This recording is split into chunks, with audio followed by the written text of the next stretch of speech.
And we're back. Welcome to the Mammon Podcast, Mike and Mike on Mike. This week we're going to be discussing our top fives, and since we're back with a bang, it's our top 5 action films. Mike, you missed recording? You're glad to be back. I am glad. It's been nice, hasn't it, to have a bit of a break and think about where we want Mammon to go in the future. And we're excited that we're carrying on with the top 5 as usual because we didn't want to lose that. No. And we're also excited to have some new shows as well. Yeah, if you followed us on any of our social media feeds, that's Twitter, Facebook, Instagram, you can find us at Mammon Podcast.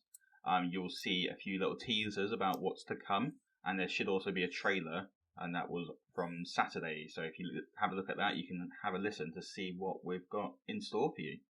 As well as that, we've also started up a Patreon, so there's obviously no pressure to support the podcast, but if you do want to support what we do here and wouldn't mind donating a little bit of money, all of the money goes towards the podcast, and if you check out our Patreon at www.patreon.com/mammon, you'll see the sort of tiers that we have and the benefits you get for joining, because I think that's what we want to do now, isn't it? Is grow the podcast and just make it better.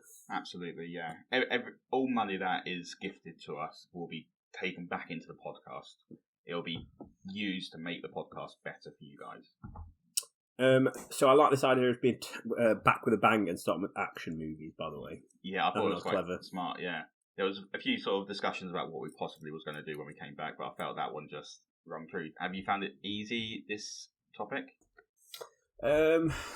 Potentially hard. Do you know what, when we first said this one, I was like, think about my favourite films and things like that. And I was like, I don't think I have many action films in my favourite films of all time. And then I was like, maybe I don't like action films that much. But then when I put my list together, I was like, I'm literally going to rewatch all of these. Oh, really? Yeah, I'm like, yeah. What a great film, what a great film, what a great film. Yeah, I think nice. I think what's good about action films is they're shut your brain off to a degree. Some of them are obviously cleverer than others, and some of them are quite a bit more focused than others, but ultimately, they're generally speaking not as intense as like our other selections that we've picked in the past, I feel like. No, absolutely. So they're like, I wouldn't call them easy watching necessarily, because I guess that's a bit patronising to some of them, but easier watching at the very least. Yeah. I've definitely got a wide variety from easy watches to ones that are a bit more clever on mine. But I did actually struggle with the list. I don't watch as many action films as I thought I did. Really? See, I grew up... when my mum and dad split up and I used to go visit him at weekends, we'd go to, this is a blast from the past, Blockbusters. Yeah. And they used to do a deal, and it was like you could rent 3 videos or DVDs for like £10 or something. And it was always action films with my dad. Oh, really? So he'd pick one, I'd pick one, and then we'd pick like a joint one together. So there's always at least 2 action films in the selection. So like, I watched a sickeningly large amount, so it was difficult to narrow it down, to be honest. See, I've watched a hell of a lot of comedies was my big thing when we grew up. So that's why my life is about, I'd say that's the main genre of films that I tend to watch in TV series is a good old comedy. I just enjoy sitting down and laughing. But I think that also comes into play with the action films that I picked. And there's reasons behind it that relate almost to comedy that I like these films so much. Yes, they've got that blend almost. Yeah. I wouldn't say, like, if I sat down and said my list to you, I would say you'd only say one of them was just a comedy as well. You're aware that you are doing this, aren't you? You are sitting down and doing your list with me. Yes, fair play. Anyway, before we get into the nitty-gritty of the list, how's your couple of months off been? You done much? No, I've sat in a room, and when I've not been recording, I've just been sat here patiently waiting to record again. That has been the amount of crying emojis I've had, and sort of like when are we filming again, is ridiculous, Mike. That's all I do is just wait. You're getting very needy. No, yeah, it's been good. It's been relaxing, and I am. Well, I say relaxing. It's been tough because the work's been tiring these last few weeks. I'm looking forward to my 6 weeks off. But yeah, you're now on summer leave, aren't you? That's it. But yeah, it's been good. Like I say, just get some headspace and get back ready for this. What about you? Absolutely How's your Mammon break been? I took annual leave at one point and then had to isolate. Ah, yeah. So wait, on top of your annual leave? Yeah. Wow, so that sounds bad, doesn't it? So it's not been. We've done we have managed to do things because I've had 3 weeks off in total. But it's just been a bit not as great as we'd planned to begin with. But it's fine. Yeah, and it's nice to have a little break from work occasionally. You obviously get a nice 6-week break, but a 3-week break was fantastic.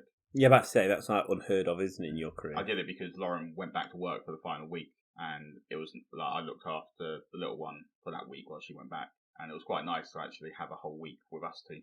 Oh, that's cute. We had beer, we ordered strippers. Just you and the kid. Yeah, no, it was nice. Right, shall we start with the list then? Let's do it.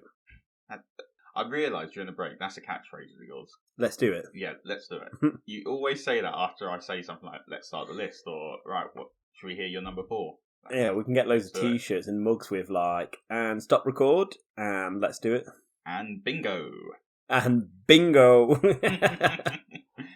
Right. Do you hate yourself every time we record and that gets re-mentioned? Kind of, but love it. Like, it's not really a catchphrase of mine because I said it once and that's it, but you loved it. Right, shall we? Well, yeah, let's crack on. Let's hear your number 5. So, my number 5, I think, is quintessential action in terms that there is shit tons of fighting, blood, and violence. Mm-hmm. And as you know, I'm a massive fantasy nerd, so I had to get one action film in that had swords and sandals in. Okay. I also... Do you remember what myths I used to be obsessed with growing up? No, I don't. Greek. Oh, yes. I thought you meant what specific stories. Oh, right, no, yeah. And so this one, do you know what it is based on all of that? No, I'm trying to think. Greek myths and... It was known for its hyper-violence. It was based on a comic book, and I think 300. It was Frank... Yes. 300, the film about King Leonidas, the king of the Spartans, who himself and 299 other Spartan soldiers, so 300 overall, had to hold a pass for 3 days, I think it was, against like 100,000 Persians before the rest of the armies of Greece would sort of come together and help them stop. And it was just an awesome film. Like I said, there wasn't too much going on there, but like stylistically, like the cinematography, everything was just cool. I remember it just being, especially, I think it came out in 2006, so I was like 15, yeah, I think. I remember being in secondary school when it came out.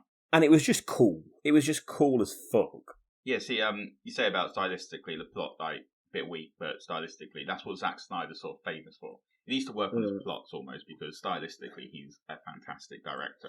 Well, imagine if he did just have someone write his script for him. I know, like at a really good level. Yeah.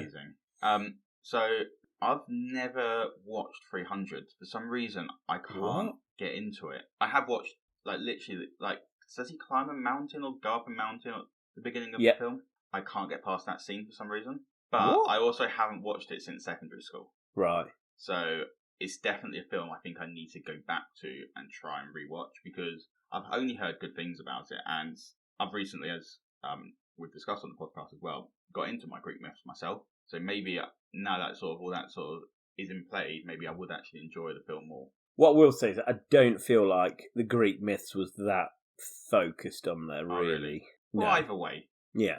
No, it's a good, solid start to the films. And, like, it's... Even if you've not seen the film, like, you know the film. Like, the classic scene... I don't know what it is. Maybe you'll be able to actually tell me and the listener. Where he just famously kicks someone in slow motion into a pit. Yeah, it's when the Persians send an emissary to try and make basically Sparta submit to the Persian rule before anything's even happened. Yeah. And that's where Gerard Butler's King Leonidas famously turns around and says, "This is Sparta," and kicks him into this hole. So that's his way of saying, "No, thank you." So what is this hole? Is it just a pit of... Yeah, I think it's just a pit, in his like castle for, I guess, traitors or whatever, prisoners that they just kill that way. I remember it was my second year of uni, and two of my housemates sat down to watch This Is Sparta, the spoof movie of it. Oh God! Yeah, I think it was called This Is Sparta or something like that.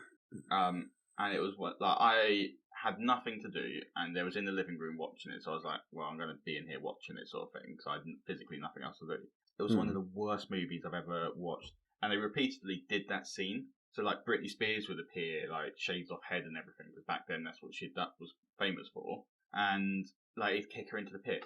But what I remember so jarring about this film was the parodies were so weak that a little bar appeared at the bottom to say who they were. Oh God! You know you're watching a shit film, and I still remember my friend at the end of the film saying that was one of the funniest films I've ever watched in my life, and I just turned around and said, I didn't hear you laugh once. Like, how is that the funniest film you've ever watched in your life? It was. Did you disown him as a friend after that point? You were like, right, I can't be friends. I haven't seen him since that year. So read into that what you will. At that point, I knew we were never going to be long-term friends. Exactly. It was just atrocious. It had like considering the year it was made, I think it had like parodies of Wild Wild West in it as well. What, as in the Will Smith film? Yeah, Wiki Wild Wild West. What strange. Yeah, they all got shit. To be fair, very quickly. Yeah. But yeah, it was a cool film, and I think it was my action film that is the most just balls to the walls violence, I'd say. So is there not really a major plot then? Obviously there is. The plot is that the 300 Spartans have got to try and hold the pass. Yeah. But in terms of like a narrative thread, it is weak. It is mostly based on the violence.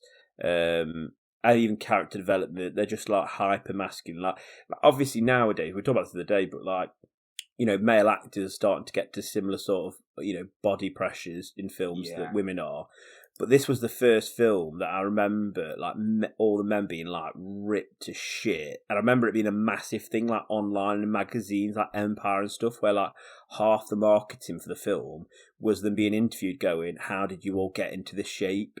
Oh, really? Whereas now, like, if I don't know, 16-year-old, never heard of 300, watched it, they'd think nothing of it because just like, look at Marvel, all of them are ripped and there's no need for it really. Whereas back then it was unusual, if that makes sense. Yeah. That makes sense. So this has probably got my biggest kill count, it's probably got the weakest story, but for, like, when I think of action, I think that's my first thing that comes into my head is just lots and lots of violence, and 300 achieves that at a redonkulous level. Yeah. Do you know what movie does have the highest kill counts ever? Just on the subject of that. No. The movie with the highest kill count is Guardians of the Galaxy.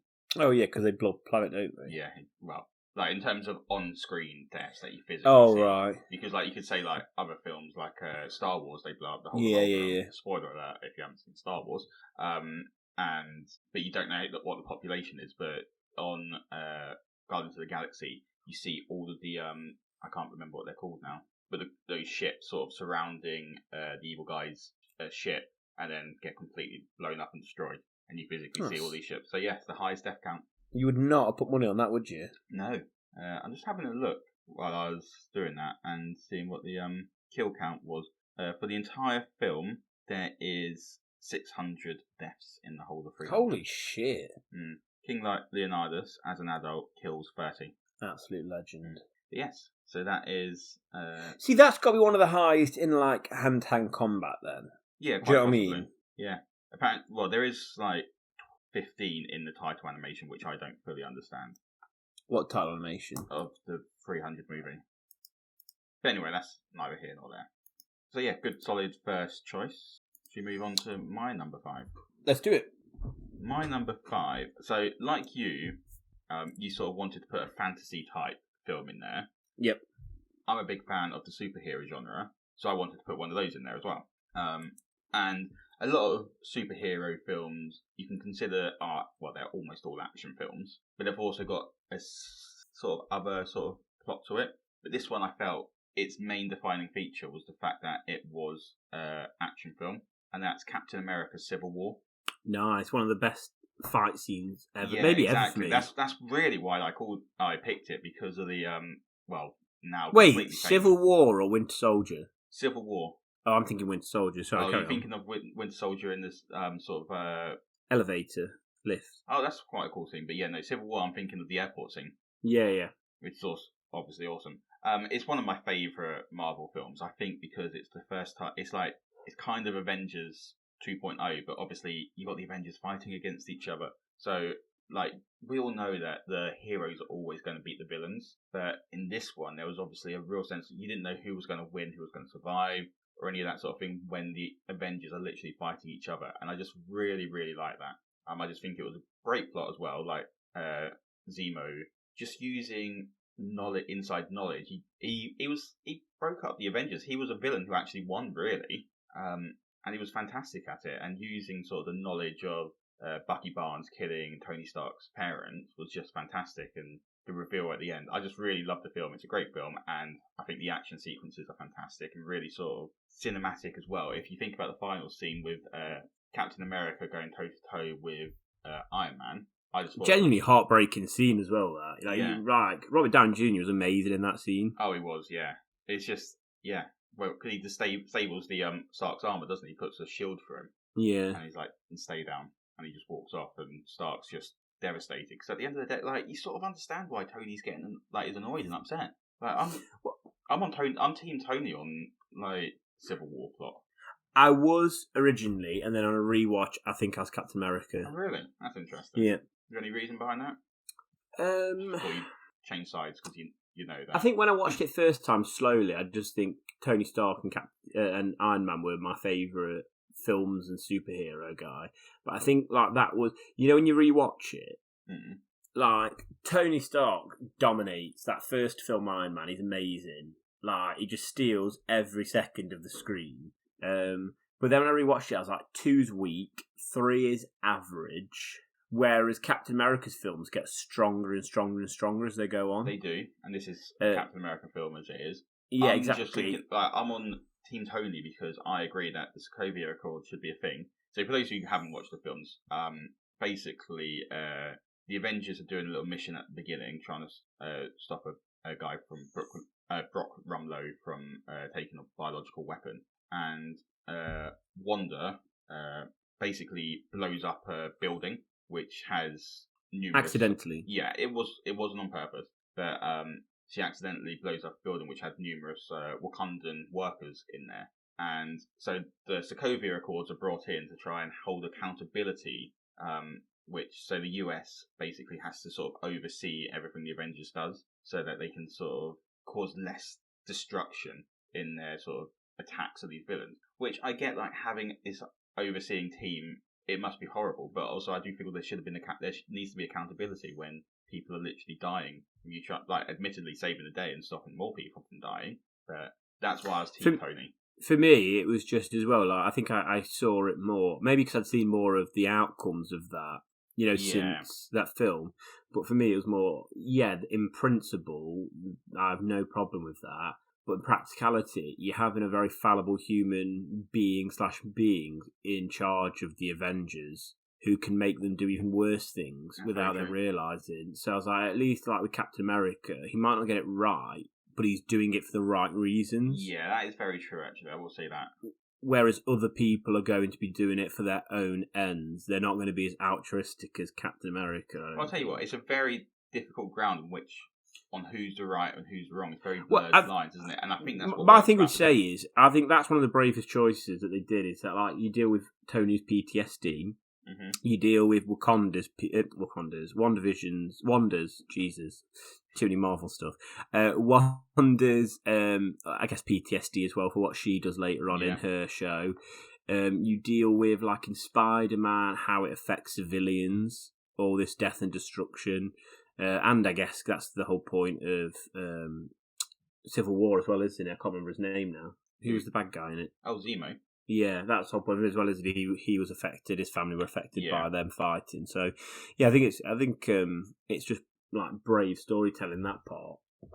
And it was wall-to-wall action as well. Like, there's some great scenes in it, like the chase scene where we first meet T'Challa, who's chasing down a motorbike, and the airport scene, as I said, and then the end scene. Like, it is a great film. So that's why it's number 5 on my list, because I'd say, I don't know why, I feel picking a superhero film seems like cheating, but also I love it, so of course it's going to be in there. That's fine. Right, number 4, Mike. Number 4, this is the silliest of my action films. And I think ultimately, a lot of the time, action films are silly and they take themselves just very seriously. Yeah. So this is one that leans into perhaps the silliness of it, whilst also having, in my opinion, the greatest action scene ever. Okay.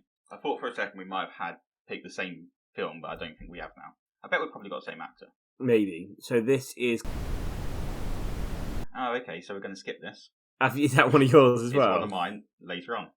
Okay, so we'll skip my number 4 and go to yours.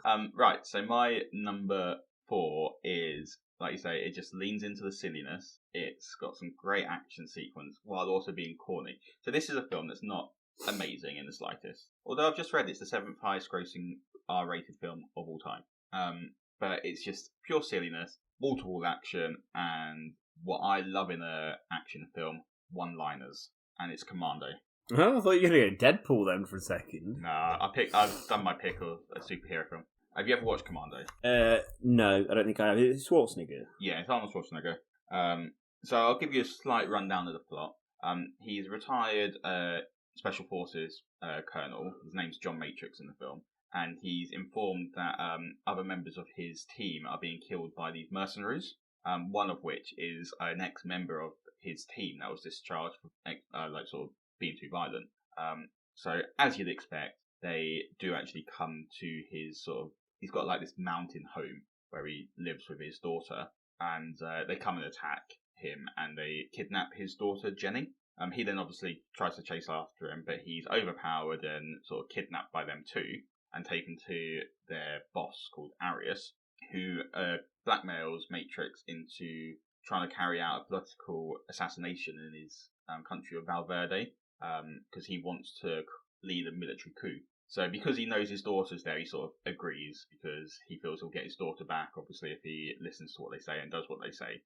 So he's got a guard with him, this guy called Henriquez, and he boards a plane to Valverde, and then within minutes of being in there, he snaps, or he knocks out Henriquez and then snaps his neck. And then that's really where the plot's about to begin. He asks the one of the women, what are they called, air hostess, how long the flight's going to be, and she says 11 hours. To which he's sort of like Weekend at Bernie's this body, so he's put a coat and hat on top of him to make it look like he's sleeping. And he goes, "Don't disturb my friend. He's dead tired." So there's your first corny one-liner. So why has he killed him? Because he's the guy who he is trying to escape from these bad guys. So Henriquez is a guard trying to make sure that John Matrix is going through with this assassination. Oh, get you. So at that point, he realizes he's got 11 hours to get back to try and save his daughter before the guy realizes he wasn't on the plane to Valverde. So he sort of jumps out the plane and escapes and everything. And it's just wall-to-wall one-liners. At one point, he fights a green beret, what are they called? Like military person. Yeah. And he goes, "I eat green berries for breakfast, and right now I'm very hungry." Oh God. Other great scenes, other great one-liners. Sorry, should I say? This one is one of my favourites, to be honest with you. He's in a fight with this guy called Bennett, who, like I said, he's the one who he discharged previously, and he just basically throws a pipe at him and impales Bennett, and some steam starts to come out from the pipe, and he just goes, "Let off some steam, Bennett." Why does steam come out?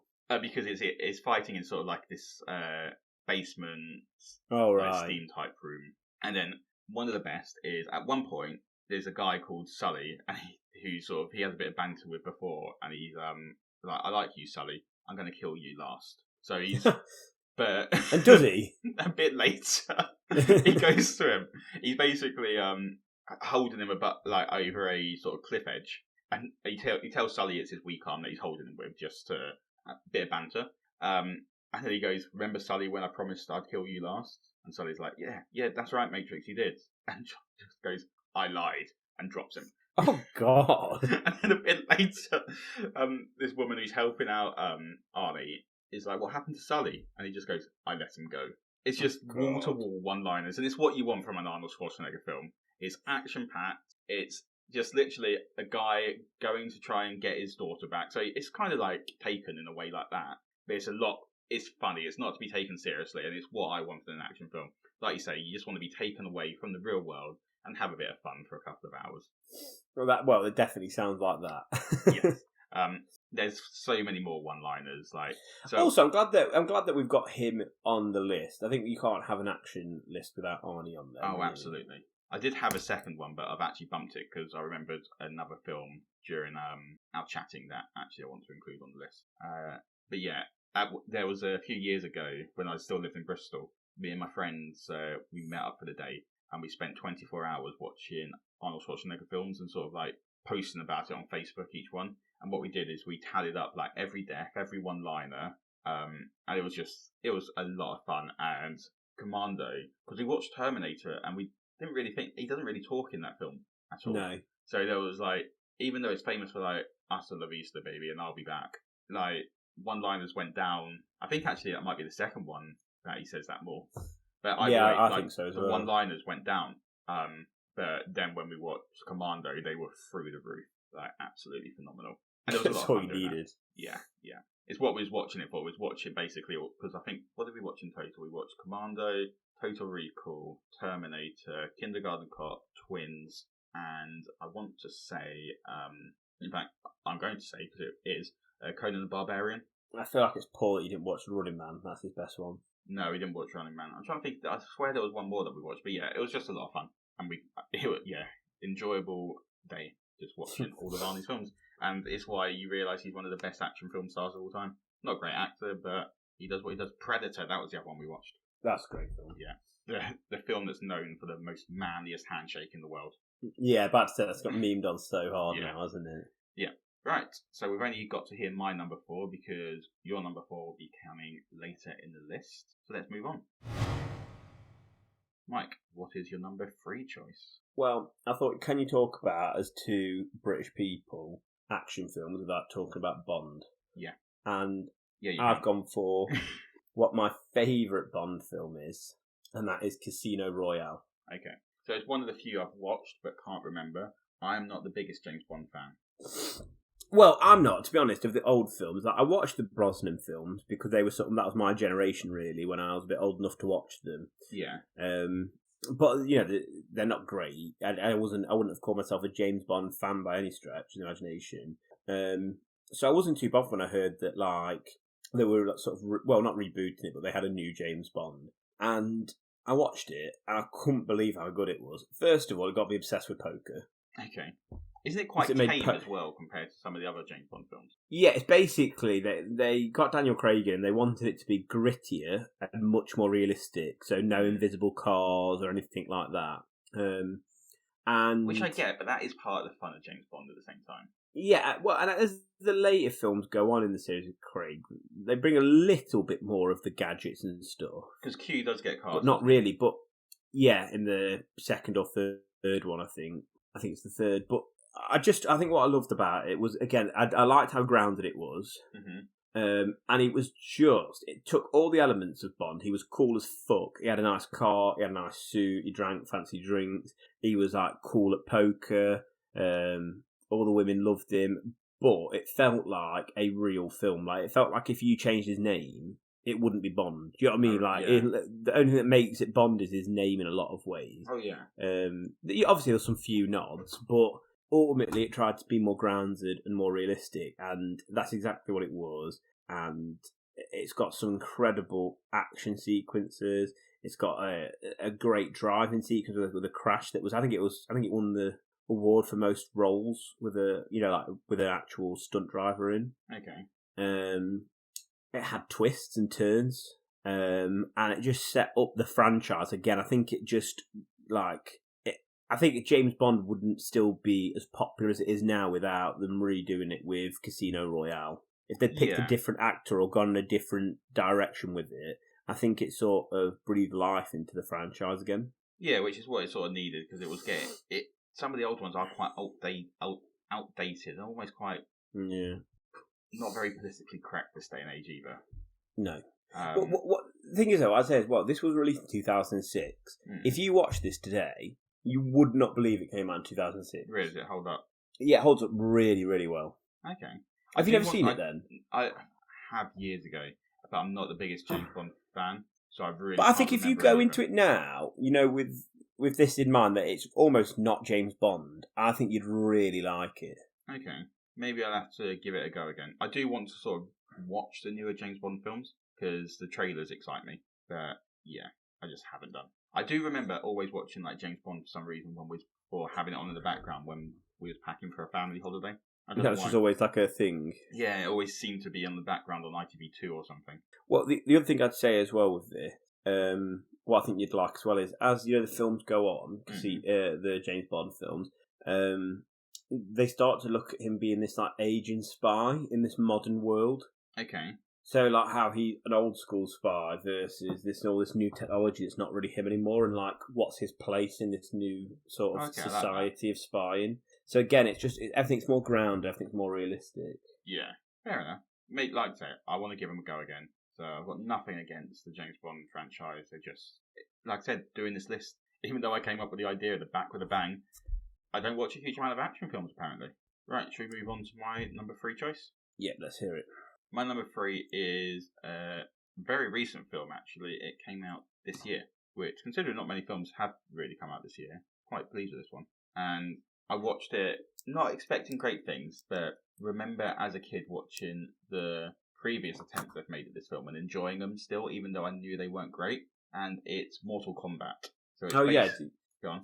Are you talking about the original one or the newer one? I'm talking about the new one here. Oh yeah. So yeah, I watched it not thinking that it was going to be great, but really I thought the trailer looked fantastic. I was intrigued. The plot is very, very thin. It's just it follows this guy called Cole Young, who's a mixed martial arts fighter, and he's being sort of hunted down by Sub-Zero. He doesn't really know why, and he meets some people. It's Sonya Blade and Jax who he meets, and they sort of tell him about the Mortal Kombat tournament, which is a tournament between Outworld and the Earthrealm.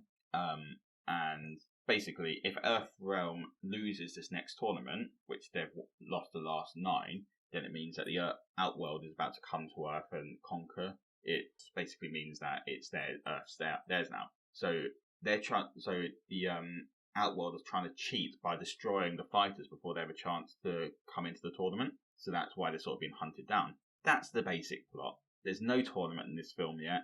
It doesn't happen. That's probably going to happen in the sequel. But it's just corny, cheesy action fun. There's a lot of great fight scenes between loads of different martial arts styles. They all sort of have this power that they sort of learn what it is as they're fighting. And it's just it is a great film. It's got comedy in it, which is what you want, and it has plenty of nods back to the classic video games. So at one point, Kano destroys someone, and he just goes, "Kano wins." Someone else destroys someone, and they just go, "Flawless victory." And one of my favourite points is when they're practicing in a little arena, and someone's going up against Kano and just going down on the floor and swiping out his feet, so he gets taken down to the floor, and then the moment he stands back up again, his legs get swept again, which is a move on Mortal Kombat that a lot of new people like me, who aren't very good at the game, use just to make sure they always win. I like that. It's just a lot of fun. It's not it doesn't take itself seriously, like I say, a good action film, in my opinion, should do. But it's also got, you can see how it's building this universe that it's going to have. I think it was the only way for them to go with it as well. Yeah. I think if they took themselves too seriously, there was just no chance at all with it. Oh, absolutely. It was too much of a silly idea. Yeah, exactly. Like, there's so many different bizarre and colourful characters in the Mortal Kombat universe that, yeah, if they'd taken it seriously, then it wouldn't have worked in the slightest. So, yeah, I feel the way they took it worked perfectly for what it is. What makes me laugh, though, is I bet they spent way more money on this one than they did in the 95 one. Yeah. And it's only got 3 more points. Well, 0.3 more than on IMDb than the original. Oh, really? Yeah. I feel it deserves a lot more than that. It's a great film, and I highly recommend it for a lot of people. If you just enjoy gratuitous violence, corny one-liners, then watch this and Commando. I think, to be fair, I'll give Mortal Kombat a go, because you've mentioned it a few times now. Yeah. Have you played the games? Yeah.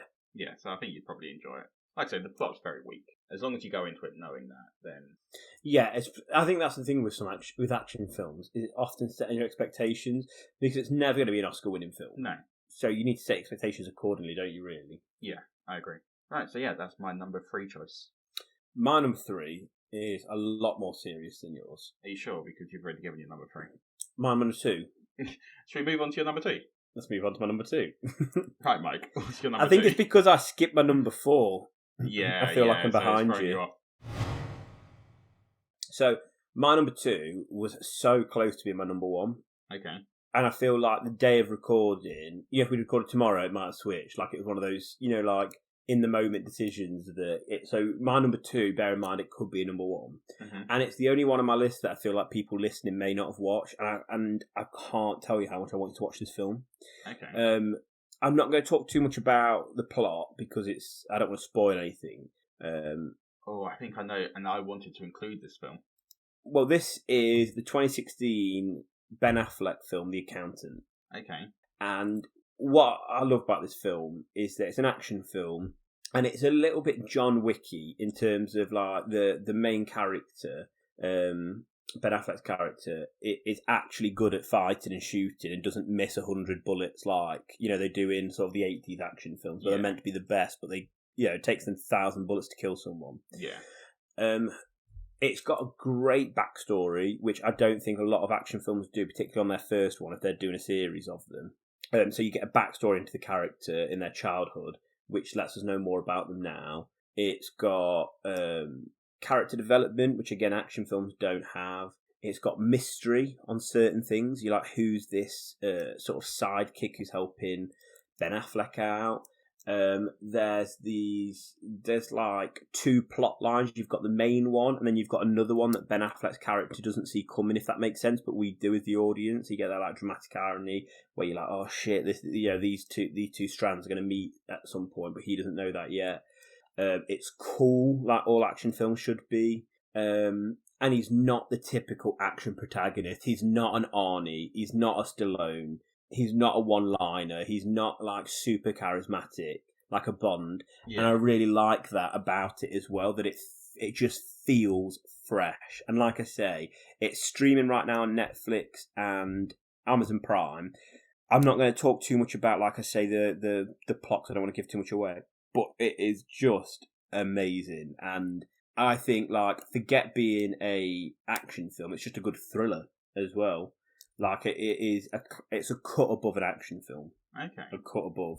Yeah. Have you seen it? No, I haven't. But oh my god, it's I love so it when good. people describe a film but can't describe a film because it reveals too much about what the plot's going to be. I think we've talked about it in the past with films like Old Boy. You can't talk about that film. Yeah. And it always makes me intrigued because I just want to know about it but can't know about it because it's just a spoiler from start to finish. So yeah, maybe I'll give this one a go.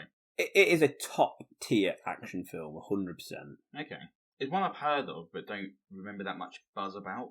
That's what I mean. I don't think it did, but like, if you look at it, it's got a 7.3 on IMDb, and they're making a sequel to it apparently as well. Yeah.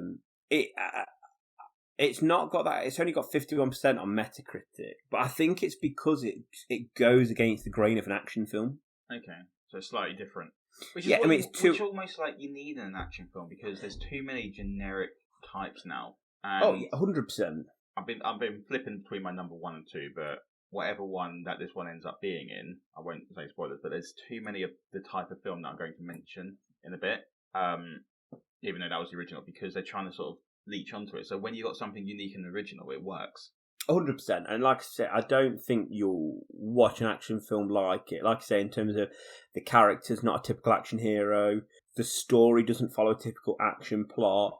It's so good. And I really, like I say, I can't say too much about it, so please just go watch it and then let us know on Mammon Podcast on Twitter, Facebook or Instagram what you thought, because I think you'll love it. And I want to hear loads of people say, oh my god, thank god for getting me into this. Okay.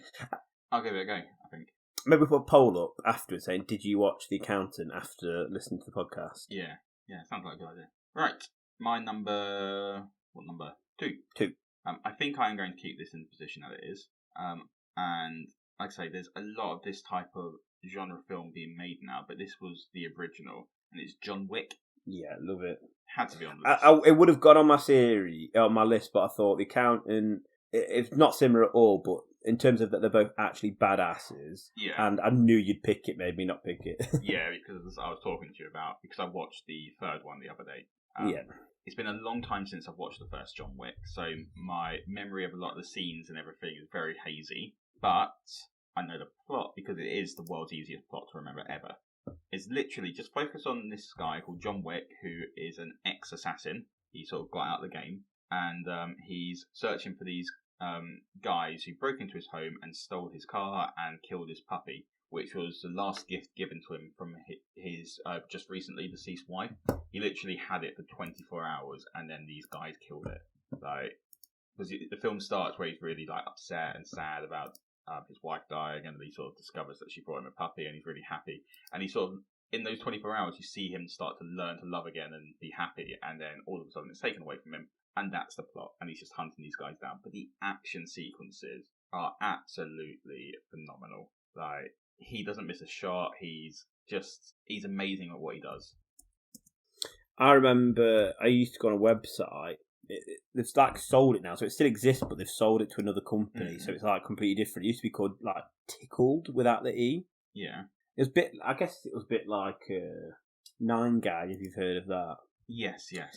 And someone either created or shared this graphic from the first film of like all the sort of kills that he did, and like I can't remember exactly off the top of my head, but it was like he only missed like one shot. Really? And then let's say he shot 30 bullets, he missed one, 3 were non-lethal, the rest killed instantly. I'm like, that's what you want when you're supposed to have like, you know, the top killer of all time. Yeah, because he is like the assassin's assassin, it turns out, isn't he? Oh yeah, here you go. I've got one example here. So it says John's house. Mm-hmm. Oh, and it's got. You haven't seen that scene in John's house. It's absolutely fantastic. And it's got 13 killed, and then it's got 11 guns, 1 knife, and 1 fist to show how.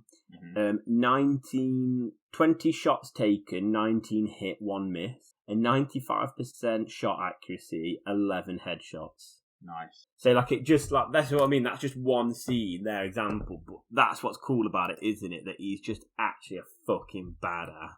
Yeah, no, I agree.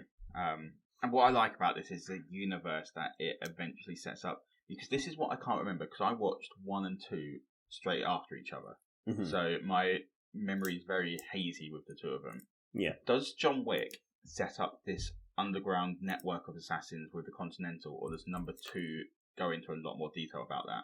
So it exists. John didn't make it, but yeah, it's I know he didn't make it, but I mean, does in terms of the film? We're introduced to it, mm-hmm. and he stops the night there, and we learn a little bit. And I remember thinking when I watched it, because I watched the first one before the second one had come out, and I was like, this is one of the coolest things in action films ever introduced. Like, that idea is actually better than the film, in some ways for me. So the Continental, and then 2 expands on it and looks a lot at it.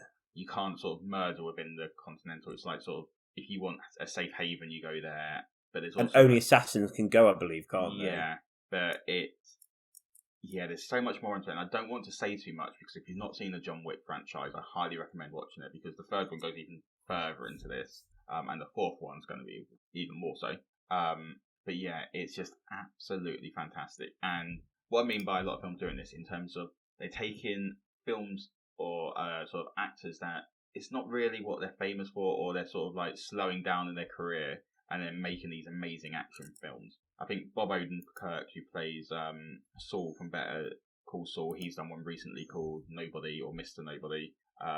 You've got one called Atomic Blonde with Charlize Theron. Like, they're all doing these very similar type films, but this was the original one that did it, that I remember. Yeah, and it, like you say, it set up this hyper-realistic, maybe? Is that the right word? What do you mean by that? In terms of having... most action films, the protagonist is supposed to be an action star, aren't they? Do you know what I mean? They're meant to be this like fucking badass, but they're not really half the time. And so I like the fact that in the like John Wick's created this idea where yes, you're a badass, and we're going to show you by how quick it all is. I guess maybe they slow it down because they think it looks better for camera. You know, they extend the shootout, they extend the fight scene because it's, you know, that's what an action film's supposed to do, isn't it?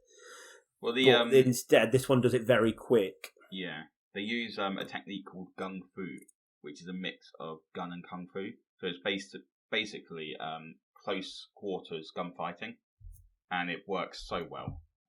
But yeah, I think it's fantastic. And Keanu Reeves really sells the role of John Wick amazingly. As this guy, he just wants to get out of this world of assassins. He's tired of it now, but he's just brought back in. And it literally, like, if you continue watching the franchise, he's brought in so much just from his dog being killed. He can't escape it. And that's the thing as well, isn't it? It's a little bit silly. I remember when it first came out, that was the first thing, and it sort of got memed on, like, well, this is shit. Yeah. Like an action film about someone getting revenge for their dog died. But then when people watched it, they were like, oh my god, I'd totally do that if that was my dog. you tell people about it, like, who don't, like, there's not very many people that don't know about John Wick these days. But you tell people about the plot of John Wick and they're like, well, that sounds shit. But I do feel like this owes its success to the internet and the fact that it became a bit of a cult classic on things like Reddit and 9gag and stuff like that. Yeah. Because I feel like that got out, because I feel like loads of people didn't watch it. It sounded shit on its premise. Yeah. And then I think this actually got people into it. No, I agree. You know, about people sharing about it and going, no, actually, I know we're joking, but it is actually really cool. Yeah. Right, yeah, so that's my number 2 choice. Nice. Let's move on. Sorry to interrupt, guys. We just have a quick update about our Patreon. If you're enjoying what we're doing here and want to see our podcast grow, you can support from £1 a month. Just head on over to www.patreon.com/Mammon or follow the links on Mammon's Twitter, Instagram or Facebook. Thanks. We'll leave you in the capable hands of Mike. And Mike. Bye. Right, Mike. Honourable mentions. What you got? Just the one, and obviously I won't talk too long to the honourable mention, and I've imagined lots of people have seen this. I feel like it's a bit of a culty classic, and that is Luc Besson. Is that the name of the director? Yeah. Did Taken. Mm-hmm. In fact, why the fuck didn't I mention Taken in here somewhere? Oh well, Yeah. That's too late. Leon the Professional, and I've gone for this because my mum, she watches films now a bit, but when I was younger, my mum had only seen like 3 films, like, you know, in the 90s, like when I was growing up. Yeah. And one of them was one of her favourites of all time. I think it still is a favourite now, and that's Leon the Professional, which stars a very young Natalie Portman. Yeah, as we talked before, the first film Roll the First. Yeah, and I feel like this sort of spawned off this really... I think this film made this... This is almost a cliche dynamic now, but this made it popular, where you've got this grizzled, badass fighter... Mm-hmm. Whether it be like Denzel Washington in Man on Fire, another great film, or whether it be the Hound with Arya in Game of Thrones, who's sort of taking care of a young girl who sort of softened them a little bit. And this was a great example of it. And it's when Natalie Portman's family is killed, the gang are coming to kill her, so there's no witnesses, I think. Yeah. And so Leon has to protect her from people who are trying to kill her, so he takes her under his wing. Okay. And sort I've of not trains actually her up. seen the film, to be honest with you. Have you not? No. Oh my god, it is when doing so research for good. this, I realised there's so many action films that I want to watch as well. I just haven't. Well, there's this scene, right? I don't think it's a spoiler because it's in the sort of blurb that her family's killed really early. So she's coming home, she's gone to the shop to get some food or whatever. And she can tell that her family's just been killed because there's a guy with a gun outside a door. And I think maybe blood leaks under a door. Yeah. So she walks past pretending she doesn't live there. And she knocks on Leon's door. Yeah. You know, pretending that's where she lives, so because she knows, I think, that they're going to kill her if she tries to go into her house, obviously. So she knocks on his door, and she's just crying, and she's like whispering, "Please open the door."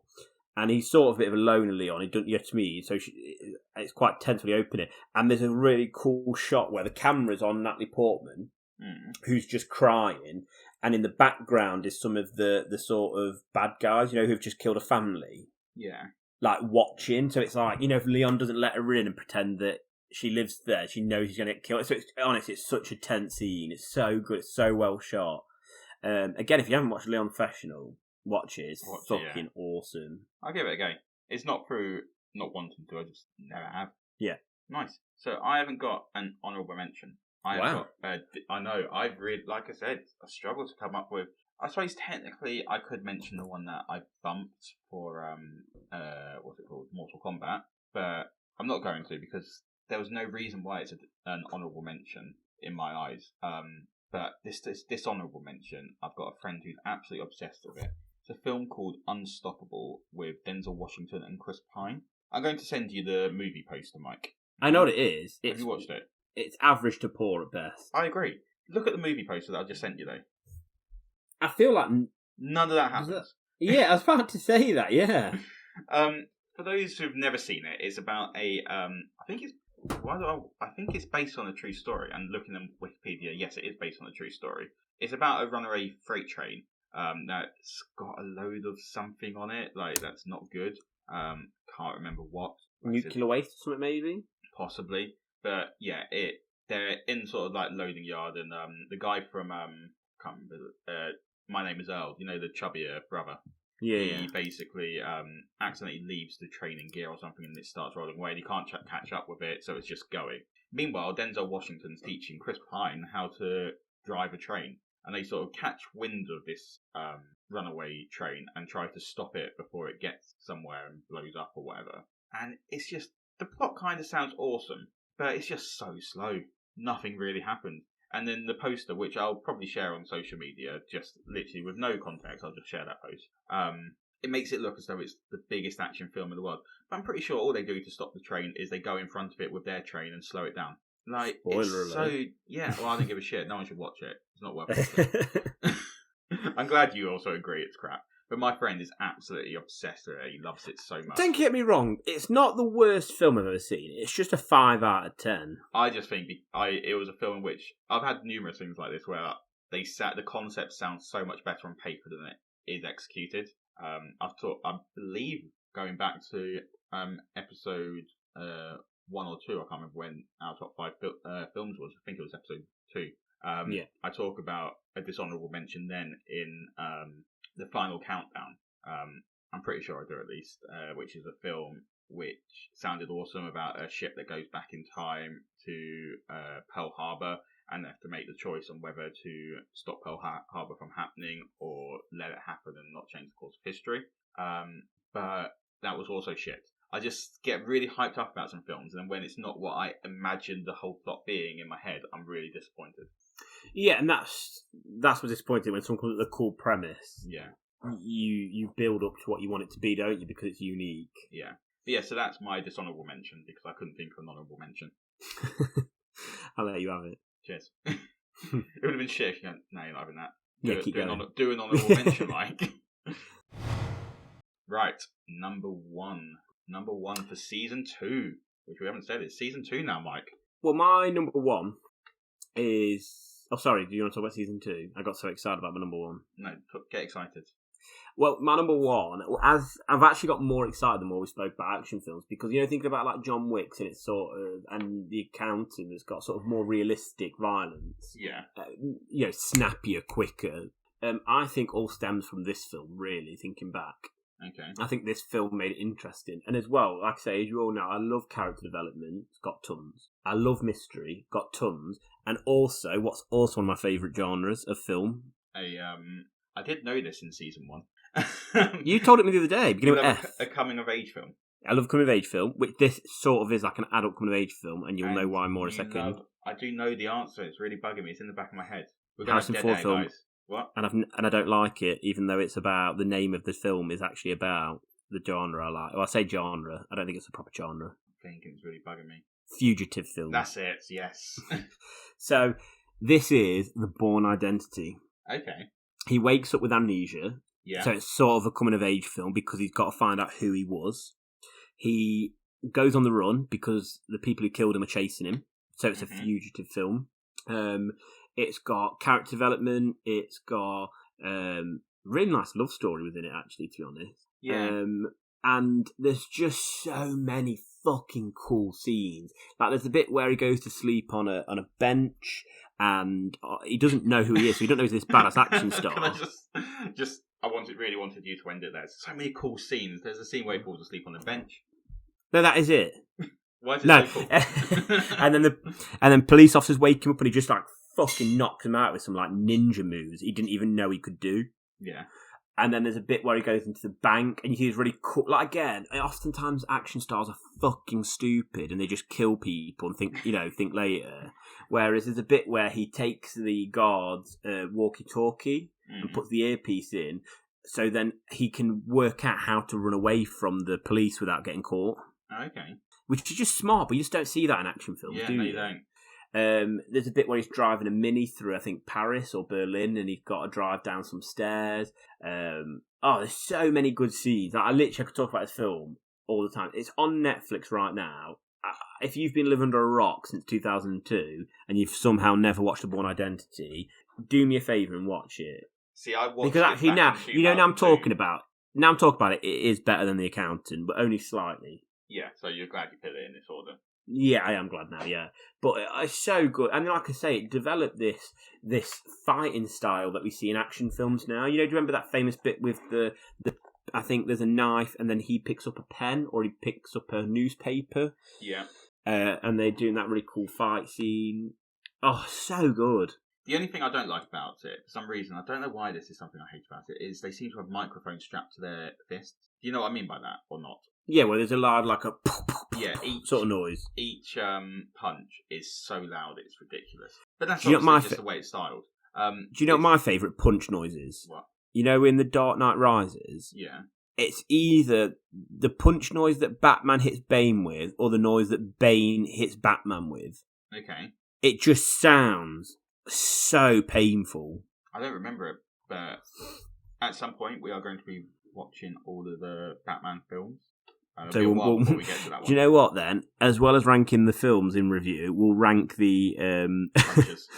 Yeah, the punches as Which well. one had the best punch? Yeah, punch noise. Yeah, punch noise. I already know the winner for that, but 1966 Batman. The more you talk about it, the more nervous I am to watch it. So I'm like, this is going to be shit, isn't it? Excited. For those who have watched, in fact, I'm going to say it now. We're going to watch Batman after we've done the Fast and Furious franchise. Which, spoiler alert, in 2 weeks' time, we are going to be watching and reviewing the Fast and Furious franchise. But stay listened for that to see how we're going to be playing that. Yeah, great choice, The Bourne Identity, and not one I've watched since the beginning. When it first came out is what I meant to say. I was just having a look, because I remember when the Bourne Identity films came out, I remember having already played a game called 13, which is basically the same plot about a guy wakes up on a beach with amnesia. Oh. Yeah, and he's sort of like, I can't remember massively, it's been a long time since I played the game. And well, I wonder if they ripped it off from the book, because Bourne Identity was that's what I looked based at on a book. Yeah, it's based on a book by Robert London. I know that 13 was based on a comic strip. I think it's like Belgium or something. Bourne Identity came out in 1980. 13 comic strip came out in 1984. So, yeah.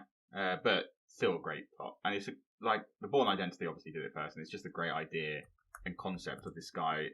No idea who he is, but he's got these memories that allow him to be an amazing fighter and stuff. Is 13 the game? Is it like in Roman numerals? Yeah. Oh, that's cool. Yeah, and it's like sort of comic book styled. It's cel shaded. It was a great game. I had it on GameCube. So yeah, great choice with Bourne Identity, and one that because I really want to watch because I haven't seen it, the new Bourne film. Jason Bourne, so I might rewatch all 3 of them and then maybe do Legacy, but definitely do Jason Bourne. Do you know what? For saying this was like a PS2 game, it looks fantastic. I think it's because of the cartoony style. Yeah, it holds up well. Yeah. Right. Should we go on to my number 1, which you know what it is? Yeah, because it's my number 4. It was your number 4. I did toy around swapping this around with John Wick at some point, but I think I loved this film when it came out. I saw it. I've talked about in the past how I saw What We Do in the Shadows, I think. I had free cinema tickets to go to a sort of advanced preview of a film. And it was What We Do in the Shadows, and we knew nothing about it going in, and we absolutely loved it. I've done that with quite a lot of films. There's only been one film I've walked out on. It was an Arnold Schwarzenegger film called Maggie. Listen to the plot of this, by the way. Another film. I don't mind Maggie. The one, the zombie one or something. Yeah, I don't mind. We walked out of it. Because you hear Arnold Schwarzenegger and zombies, you think ultra-violence. That's not what we got. Yeah, I'd watched the trailer and read a bit about it. Yeah, see, I didn't know anything about it. Yeah. Because, like I said, when we see these advanced previews, we don't know much about the films. They've not been released or... And, like, sort of with Kingsman, not a lot of people knew about it when it first came out, and I ended up going to see it like 4 times at the cinema after I went to this advanced preview. Twice on another advanced preview I went with Lauren, and it's just a great action spy film. For those who don't know anything about it, what is wrong with you? Because it's possibly one of this is the one that I said is a comedy. Like it, as well as an action film, it is a comedy, but it's great. It's about this guy called Eggsy, who's played by Taron Egerton. I think it was his first film role as well. Or at least first big one, if it wasn't his first. And he's like sort of a bit of a Chav-esque type person or kid. And he gets recruited by Colin Firth to join a sort of... He doesn't really get told what it is to begin with, but join this sort of Secret Service agency called the Kingsmen. And slowly, sort of the Kingsmen are well respected. I think they're referred to as knights, aren't they? Yeah. And they've all sort of got names such as, I can't think of any of the names, Merlin and Lancelot. So basically, sort of like all sort of like these old knights' names and the Round Table. And they recruit him. And meanwhile, while that's happened, you've got Samuel L. Jackson as an over-the-top, hammy villain. He plays it so over the top. It's great in my opinion, trying to take over the world. And that's the plot, but it's just so funny and so like the action sequences are so great. There's a scene, if no one's seen it, it's so parodied now, even though it's not that old of a film, where Colin Firth's character Harry Hart goes to what's the church called? It's like a big sort of hate church. You know, these people who hate gays and all that sort of lifestyle.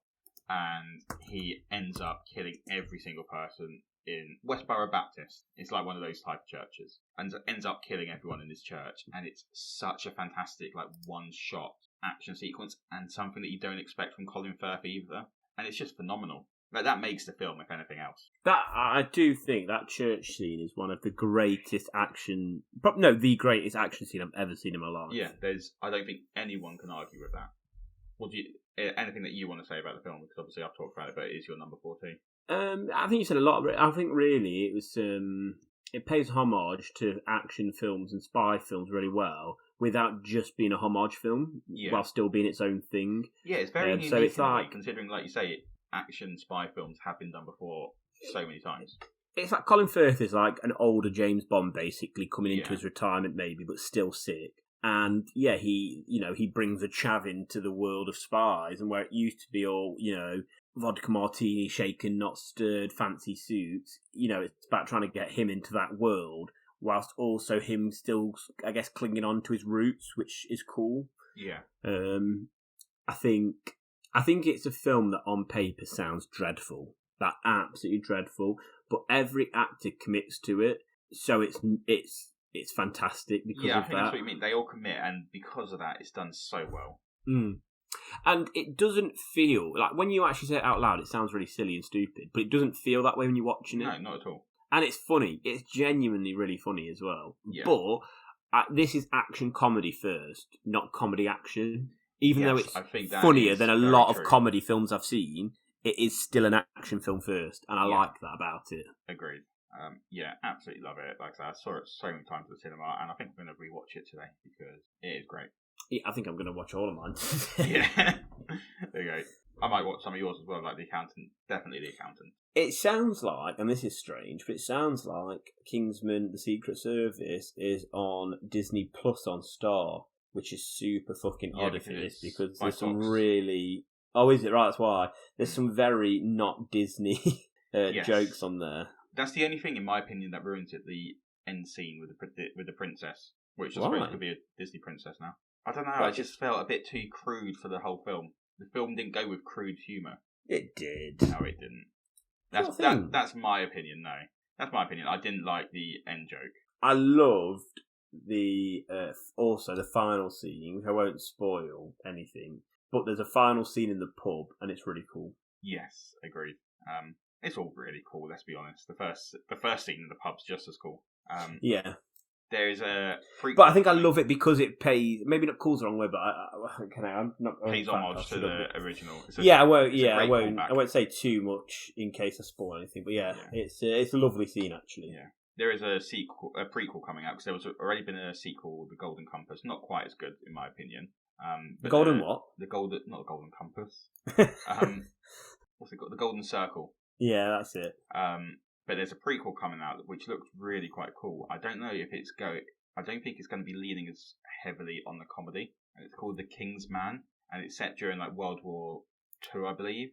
And I believe also it stars relative to Eggsy's character, played by Kick-Ass, Aaron Taylor-Johnson, which would be interesting to see how that will play out. It's got a great cast. Ralph Fiennes, Gemma Arterton, Rhys Evans, Matthew Good, Tom Hollander, Daniel Brohl, Damon Houslow, Charles Dance, Stanley Tucci. Great cast in this prequel, so I'm intrigued about how that's going to play out. It was meant to come out last year, but it was meant to come out November 2019, but has been delayed and delayed again, partially by the buying of Fox from Disney, partially due to the COVID pandemic. Yeah, I'm looking forward to it, and I just think it's going to be a cool series of films. I think everything's trying to be the Marvel now, isn't it? Everyone's trying to have this, all the Fast and the Furious franchise. You know what I mean? They're all trying to franchise it and do as many as they can. But with something like this, I don't mind it at all because it's cool. Yeah, no, I agree. Yeah, so those were our top 5 action films. We hope you like listening to them as much as we enjoy making these lists.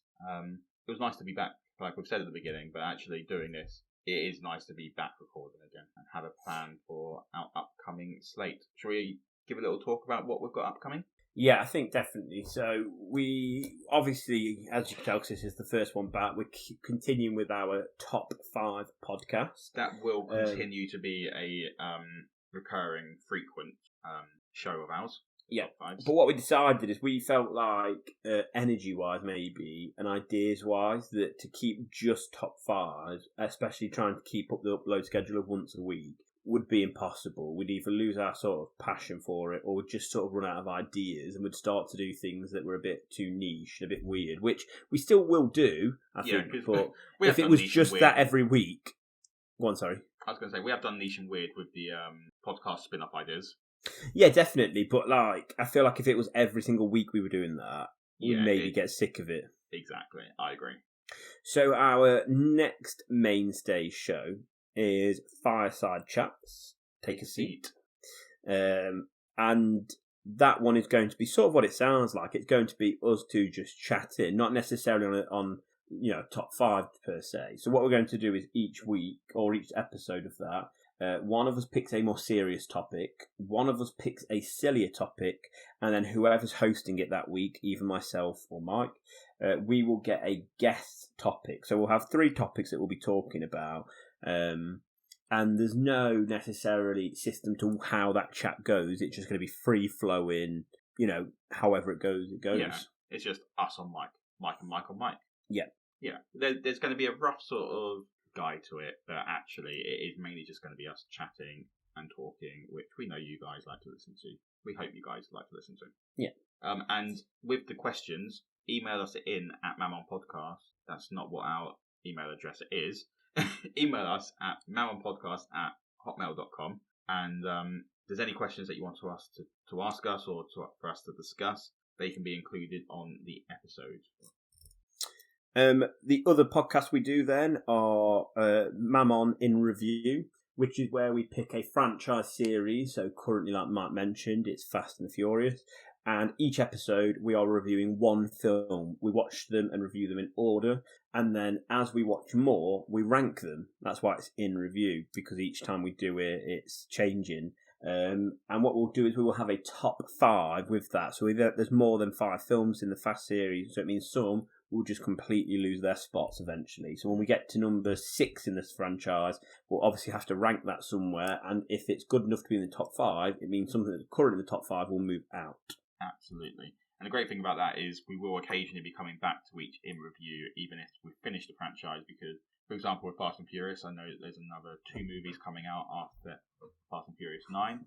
We've got other films that I'm looking at now. Well, I'm sure it's no surprise that we're probably going to do the Marvel MCU at some point, and we know that there's loads of films in that, and there's loads more expected to come. So every time a new film will come out, we'll possibly do a review while it's at the cinema and discuss it there and then. Then another one is Mammon Does, and that is where Mike and Mike will be doing new things. So let's not spoil the biggest one we've got planned. Do you want to talk about the first Mammon Does, what that one will be about? Yeah, so both me and Mike have decided that we need to get healthy, and we are not experts in health or fitness or diets or anything like that. So we thought it could be fun. We'll definitely be putting a light-hearted slant on the whole thing to try and attempt healthy living and talk about our sort of struggles with it and what we found easy and what we've enjoyed, while actually attempting this new lifestyle changes for ourselves. I think what will be good about this one, I mean, obviously Mammon Does will not always just be health and fitness. That's just the first one we're doing. But I think what we'll will obviously be good about going back this, to it every now and again as well. Yeah, but I think what will be good about this one will be about having people who aren't experts talking about it. Yeah. Whereas it's very easy for Joe Wick to tell you about it. Because I always think that. It's like, you know, when you see celebrities, you're like, oh yeah, it was dead easy. I got in shape in 3 months. I don't know why it took me so long. But because you had a professional chef cooking your meals for you, and you had a professional trainer who basically lived with you for those 3 months. And you didn't have to have a life as well. Yeah, exactly. So you could train 3 days a week. 3 times a day, because you had nothing else to do. I'm wanting to join the gym at the moment, but I'm trying to genuinely think of the schedule to do that because I've got a child, I work, and trying to schedule it around that is very difficult. Yeah, so that's what we're going to do. If anyone's got any ideas for any other things that they'd like to see us attempt to do, be it skydiving, we're not going to do skydiving, but you know what I mean, sort of like experiences that you think might be fun for us to attempt and you think we probably haven't done before, drop us an email or let us know on Facebook, Twitter, Instagram, and we'll have a go and see what we can do. And our last one is Mammon Discovery, which is where one of the mics will help the other mic discover something new. And what I love about this one, because this is, again, it's always what I wanted the podcast to be, is I'd love someone like you guys listening to join the journey. And like, so for instance, the first one's going to be Mammon Discovery fantasy books. So obviously I read a lot of fantasy books, Mike doesn't. So I'm going to give him sort of 3... introductory books where they're not too heavy and not going to scare anyone off, because some of the fantasy books I struggle with, even though I've read so many, it's so dense and difficult. So obviously we're not going to start there. And then in 3 months, 6 months time, we're going to revisit. We're going to come back to Mammon Discovery and go, okay, did you read the 3 books? Yeah. What did you think? What did you like? And then I'll give him another 3 books. So this was going to be a much more long-term one, yes, but means it's realistic for you guys as well to discover alongside us. So there's not too much pressure of, oh God, I've got to read these 3 books in a month. No, it's unrealistic, particularly if you haven't read in a while. But this could be great for people who haven't read in a long time but want to get back into it because they know the benefits of it. So it might be nice because you're doing it on a journey with Mike, and you've hopefully got me alongside to sort of help guide you along there as well if it's something you're interested in. Exactly. So we hope you look forward to those shows. We've plugged our email address and social feeds a lot, but again, Twitter, Facebook, Instagram @Mammon Podcast, and email mammonpodcast@hotmail.com. If you've got any suggestions about what we're doing or any sort of feedback, we are open to listening to every bit that comes our way. And I think as well, we'll put a poll on Facebook, Instagram and Twitter of our 5 shows, and we want you to vote. Which one are you most excited for? That's really difficult because Twitter only allows you to post a poll of 4, and Instagram and Facebook only allows a poll of 2. Well, we'll work around why don't we do 4 then? We'll leave top 5 off because that's a pre-existing one. That's very true. We know. And then you can do 2 polls for the other 2, and you can do a 4 poll for the other one. Smart. That's why you're paid the big bucks. Right, we will see you next week for our first episode of Mammon in Review. Nope. What? We'll see you next week for our first episode of Mammon Fireside. For keeping it professional as always. Like you say, there's obviously been some big changes with this break. Season 2 is where we become professional. Thanks for listening, everyone, and we will see you next week. That's it. Thanks for support and thanks for everything, and yeah, we appreciate it. Cheers, guys. Bye. Bye.